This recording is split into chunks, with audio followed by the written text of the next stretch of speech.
Olá, boa noite ou bom dia, boa tarde, seja lá qual for a hora que você estiver vendo essa edição do dia 23/4 de 2024 do Jornal TVA. Eu sou o Júlio, caso você ainda não me conheça, caso me conheça, eu sou o Júlio da mesma forma, não vai mudar nada. E vamos aqui direto para as notícias de hoje, pelo menos as chamadinhas aí para você que gosta de saber sobre o que a gente vai falar. Então, é registrado um novo caso de cólera após 18 anos no Brasil, vacinas da gripe, onda de calor atingindo Minas Gerais, aumento do prazo para o pagamento da dívida de Minas Gerais com o Estado, a gente falou disso semana passada, uma ação social da polícia em Conselheiro Lafayette e processo seletivo para médicos na cidade de Barbacena. Então, sem delongas ou sem demora, vamos direto aqui para o primeiro, que esse aqui entendido umas notícias preocupantes em relação à área da saúde. Não sei se vocês acompanham aí também, mas parece que lá dentro do ministério ali, o governo com o ministério, não está muito bom ali a relação com a ministra da saúde, não. Estão cogitando até a troca dela em relação a muitas coisas, principalmente envolvendo os casos de dengue, né? Que parece que mesmo sabendo que viria, ela acabou fazendo algumas besteiras aí. A gente fala isso em outro momento. Tá? Mas depois de 18 anos sem um caso autóctone é aquele caso que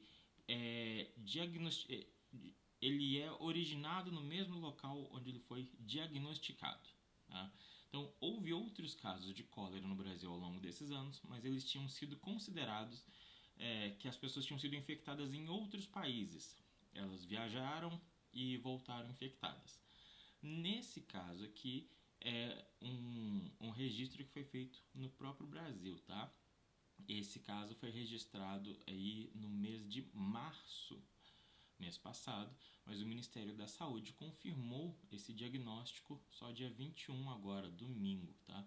Segundo a autoridade responsável, não há evidências de outras pessoas além dessa com cólera no Brasil por enquanto. Como eu disse, né, os autóctones são aqueles que têm origem no local. E esse foi um homem que foi contaminado na Bahia, um homem de 60 anos de idade. Ele apresentou sintomas em meados de março, quando ele buscou atendimento. De início, os primeiros sintomas dele foram dor abdominal e diarreia. Até aí, nada que você pense, nossa, estou com cólera. Ele foi ao hospital, relatou que havia usado antibiótico para outra doença 2 semanas antes. Geralmente, a bactéria causadora da cólera leva de 2 a 3 dias no organismo para começar a causar sintomas. Ela é chamada de Vibrio cholerae. É difícil falar esses nomes. Vibrio cholerae. Cólera é muito mais tranquilo. Mas ela produz uma toxina que se liga às paredes do intestino. Assim, altera o fluxo de sódio e cloreto do organismo, que faz com que o corpo secrete muita água. Dessa forma, há uma grande perda de fluidos corporais e sais minerais importantes para o bom funcionamento do organismo. Segundo o Ministério da Saúde, a doença também pode causar vômitos, câimbras e dor abdominal. Quando grave, ela leva a uma desidratação intensa, o que pode causar óbito. Atualmente, 24 países, de acordo com a OMS, enfrentam surtos de cólera. A Organização Mundial da Saúde confirmou o aumento de casos da doença no mundo e, em geral, a cólera é transmitida por via fecal oral, ou seja, por ingestão de água ou alimentos contaminados com fezes, além de contaminação pessoa a pessoa. Eu lembro de ter estudado isso lá na quinta série, 1995. E agora a gente volta a ver esse tipo de coisa acontecendo. Aí tá certo que em 1995 tem muito mais do que 18 anos. Mas Fazia um bom tempo, né, que a gente não via esse assunto vir à tona. O novo caso da doença gerou alerta para os esforços de vigilância sanitária em regiões onde o saneamento básico é precário. Tá? Por enquanto, para evitar a disseminação de novos casos, o Ministério da Saúde considera o período de transmissibilidade da doença como sendo de 20 dias após o início dos sintomas. Na verdade, isso não significa nada, né? Eles só estão dizendo que eles consideram esse período de 20 dias para evitar a disseminação de novos casos. Quais medidas vão ser tomadas para evitar isso não foi informado até o momento. E, embora existam vacinas para a cólera, elas são indicadas apenas para populações de áreas onde a doença é endêmica, regiões que enfrentam crises humanitárias ou surtos. Dessa forma, em outros locais, a prevenção da doença é feita com a melhoria do saneamento básico. Isso é o que diz o Ministério da Saúde. A questão é que, de acordo com pesquisas, se você jogar no Google, você vai achar essas informações. 32 milhões de brasileiros não têm acesso à água potável. Isso é 15% da população brasileira, tá? 15% da população brasileira não tem acesso à água potável. E 90 milhões não têm acesso à coleta de esgoto. Isso dá mais ou menos 40%. Dá um pouquinho mais de 40%, mas dá mais ou menos 40% da população brasileira. Esses são dados do Ranking de Saneamento 2024. Tá? São dados oficiais. Então, a gente tem 15% da população sem água potável e 90% sem coleta de esgoto.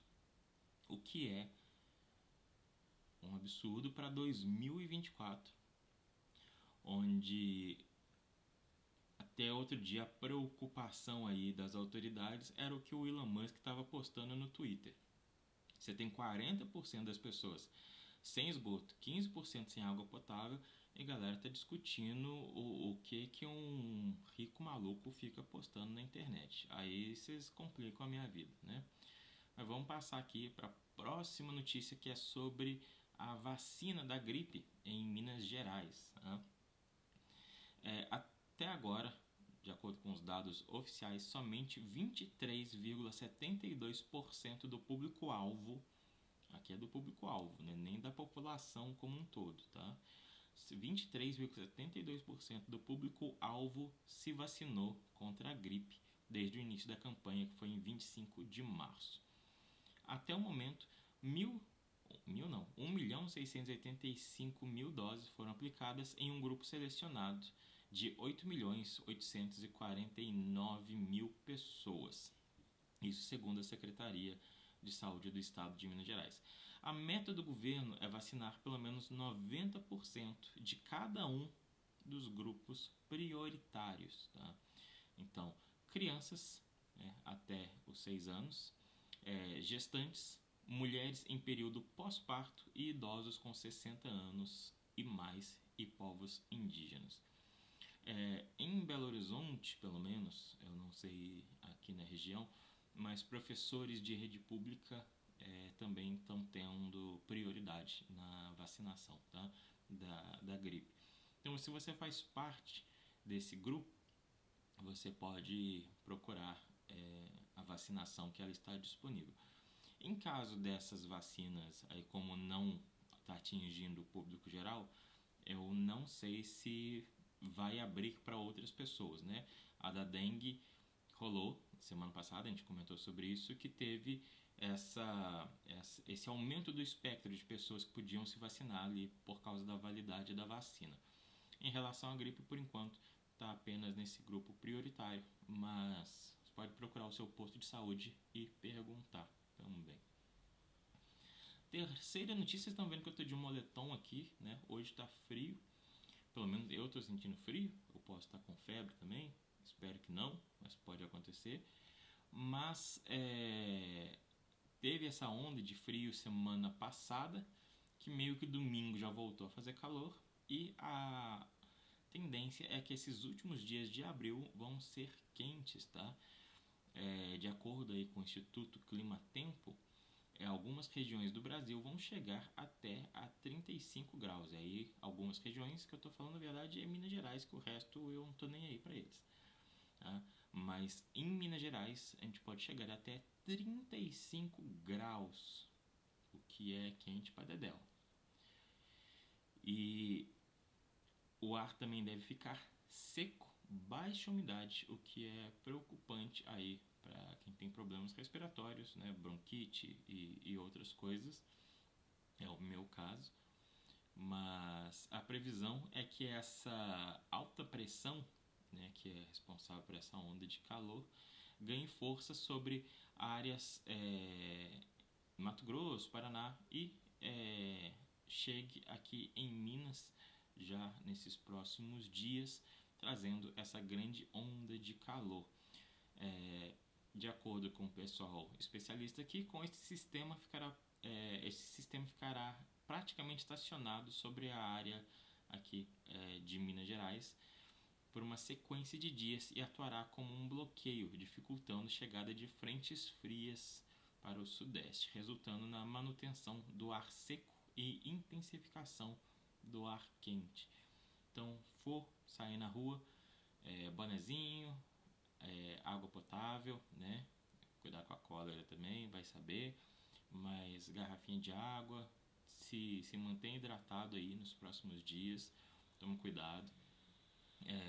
E ainda conforme o clima-tempo, além das tardes quentes, as madrugadas também devem permanecer abafadas para a época, principalmente ali no Mato Grosso, Paraná, oeste de São Paulo e algumas regiões de Minas, devido ao escoamento do ar quente próximo à virada de abril para maio. Por outro lado, em algumas regiões, as mínimas podem ser mais baixas ainda. Então, a gente pode ter aqui em Minas Gerais dias muito quentes e noites muito frias. Então, toma cuidado em dobro aí de dia e de noite à noite, né? Porque essa queda de temperatura também pode fazer um mal danado, né? Vias respiratórias. Cuidado com os animaizinhos aí, você que tem bichinho, não deixa sem um lugar adequado para eles dormirem, porque o frio de noite pode ser cruel, tá? Então, muito calor de dia, água, se cuide, e muito frio à noite. As probabilidades, embora possa ficar abafado também. Agora vamos passar para a quarta notícia,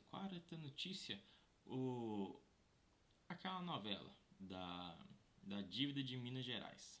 Segue aí, né? O prazo se encerraria semana passada, mas o Nunes Marques se encerraria para que o governo aderisse, né, ao programa de renegociação das dívidas, que é um programa proposto pelo Temer. Falei disso, se não me engano, sexta-feira passada. Mas o Zema pediu a prorrogação por mais 180 dias. Só não queria, o Pacheco falou assim, vamos, me entrega a CEMIG, a Codemig, vamos fechar um acordo e tal. O Zema falou assim, não, pô, bicho, deixa eu pensar aqui, vamos ver, vamos conversar melhor. E aí o Nunes Marques prorrogou o prazo para o pagamento da dívida de Minas com a União. E o Rodrigo Pacheco acabou agradecendo ao ministro Nunes Marques pela prorrogação. Na verdade não são 180, são 90 dias, para que Minas comece a pagar a dívida que tem com a União. Esse prazo se encerraria no sábado, passou dia 20. O magistrado atendeu ao pedido do governador Romeu Zema. O Pacheco aqui diz, em uma nota, a decisão do ministro foi tomada em um momento no qual os esforços se concentram na elaboração de um projeto legislativo que represente alternativas viáveis e concretas ao regime de recuperação fiscal, que é o que eu falei que é o do Temer, e que resulte numa solução plausível e perene em relação à dívida de Minas, bem como débitos de outros estados com a União. Ele ainda ressaltou na decisão que o plano de recuperação fiscal precisa ser seriamente considerado para que o Estado de Minas Gerais não alcance situação financeira de difícil reversão. Para Nunes Marques, a prorrogação do prazo deve estar associada a atitudes concretas e de disposição para que o assunto seja negociado com rapidez. Rodrigo Pacheco tem encabeçado as negociações sobre a renegociação da dívida de Minas com a União. Rodrigo Pacheco, que é de Minas Gerais, e ele também está à frente da negociação de outras unidades da federação com o governo federal. Outras unidades, no caso, outros estados, tá? No dia 12 de abril, Minas entrou no STF com pedido de suspensão do prazo por 180 dias. Ele vem recebendo o Pacheco. Pacheco mesmo, eu já me confundi, tanta gente que mas é o Rodrigo Pacheco. Ele vem recebendo aí governadores para debater alternativas que serão apresentadas ao Haddad, que enviará um projeto de lei sobre o assunto ao Congresso Nacional. Hoje também o Zema disse que não se incomoda com o protagonismo do Pacheco nesse momento e que o que for resolvido ali entre eles tá ok, e que o que for melhor para Minas será feito.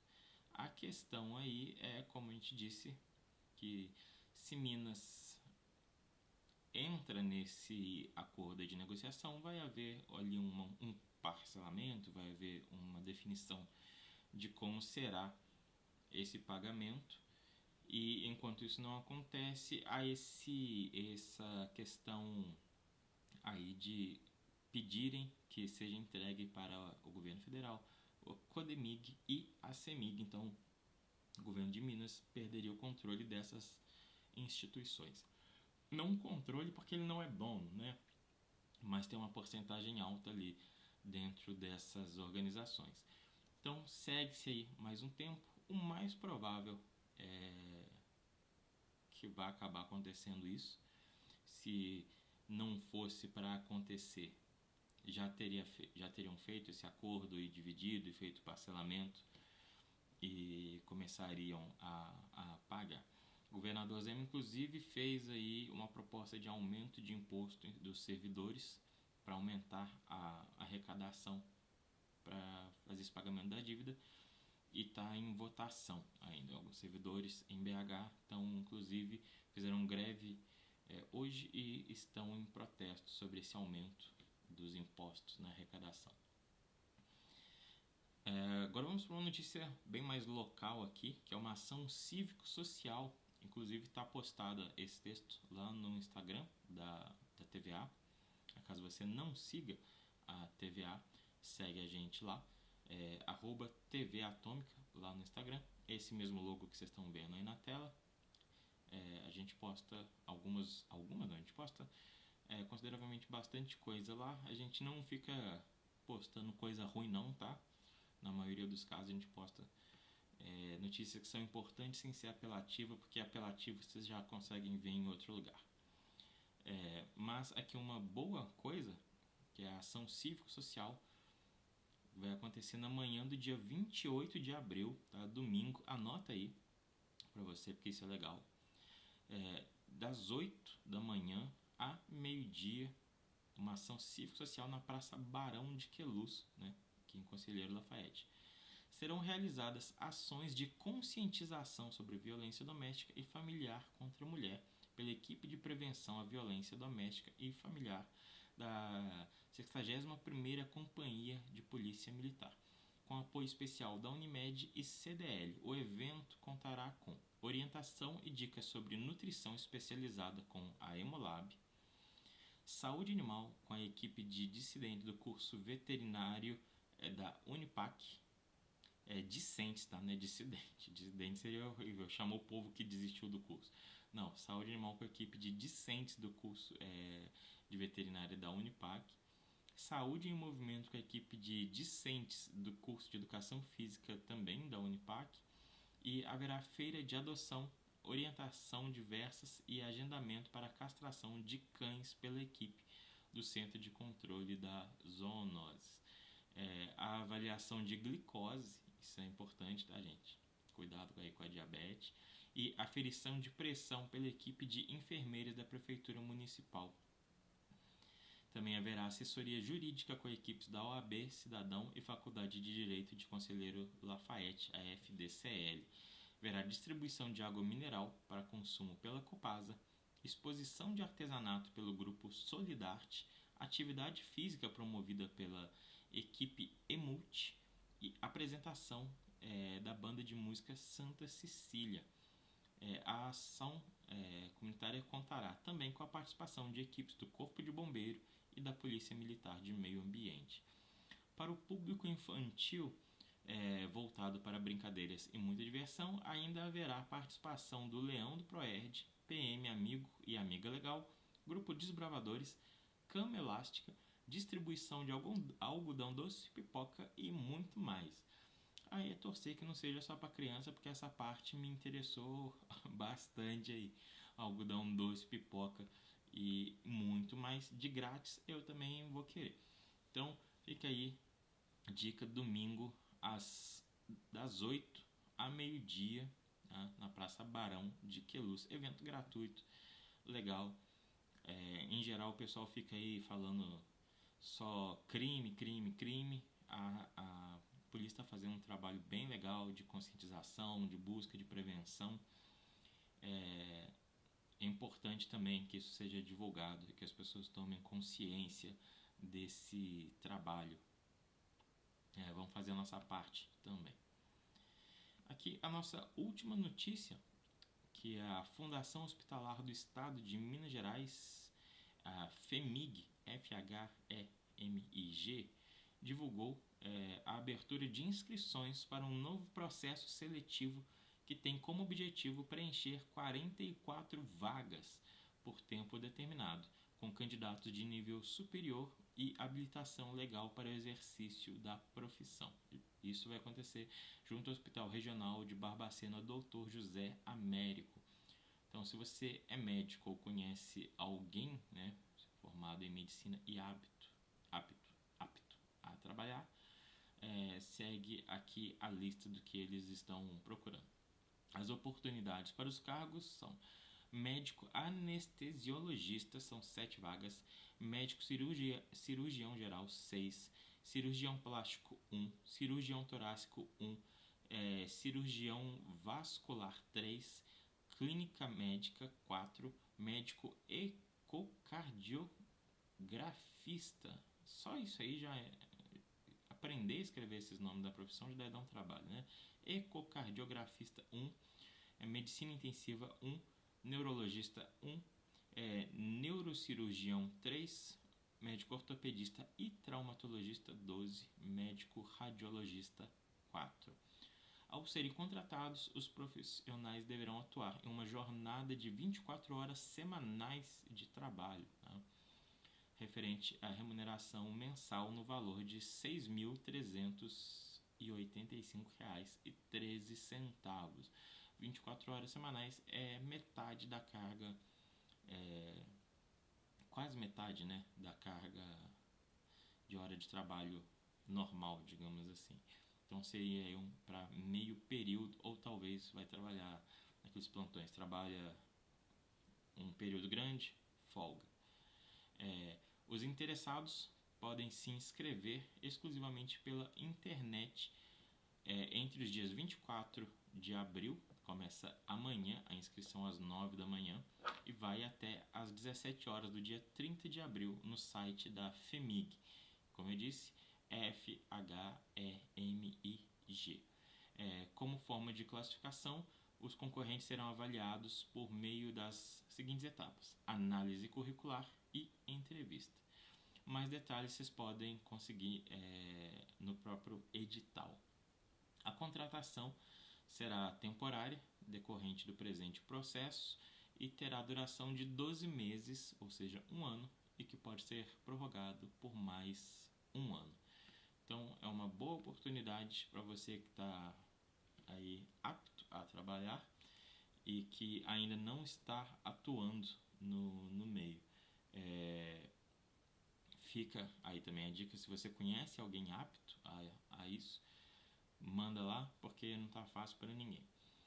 Com essa notícia daí, a gente vai encerrando. Meu cabelo está totalmente bagunçado, vocês me perdoem aí, mas tempo seco, frio, vai ficando difícil determinar as coisas. Você pode mandar notícias pra gente, tá vendo esse número aí que vai passando aí na sua tela?